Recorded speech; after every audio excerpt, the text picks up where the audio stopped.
τραπέζι καθόταν ο παππούς, γέματος χρόνια και θλίψη. Με τα χέρια του τρεμόνα να κρατούσε το πιάτο, το αγαπημένο του. Μα ξαφνικά το χέρι του σφίγγεται και το πιάτο έσπασε. Και το σπίτι γέμισε με θυμό και σιωπή. Ο γιος αδιάφορος και κουρασμένος από την καθημερινότητα τον κοίταξε με βλέμμα αυστηρό και φώναξε αυστηρά. Πώς μπόρεσες να το σπάσεις, είναι σαν να μην τον νοιάζεσαι πια.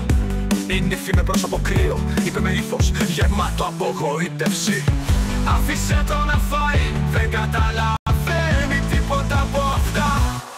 Μα το μικρό εγγονάκι που παρακολουθούσε σιωπηλό σήκωσε το βλέμμα του και φώτισε η καρδιά του από μια ιδέα. Όταν μεγαλώσετε κι εσείς και γίνετε σαν τον παππού, θα σας βάλω να τρώτε σε μια ξύλινη καβάθα όπως το αξίζει. Έτρεξε στο δωμάτιο και με τα χέρια του έφτιαξε μια μικρή γαβάθα και την έβαλε μπροστά στους γονείς του λέγοντας με στόμα γεμάτο σοφία: αυτή είναι η γαβάθα που θα σας βάλω όταν μεγαλώσετε, για να θυμάστε πως υπερηφερθήκατε στον παππού σας. Τη σιωπή πλημμύρισε το δωμάτιο και το βλέμμα του γιου άλλαξε. Κατάλαβε το λάθος του, την αδιαφορία του που τον είχε απομακρύνει. Η νύφη του αντί για θυμό ένιωσε ντροπή και λύπη, και οι δύο αναγνώρισαν την αξία του παππού, την αξία που είχαν παραμελήσει.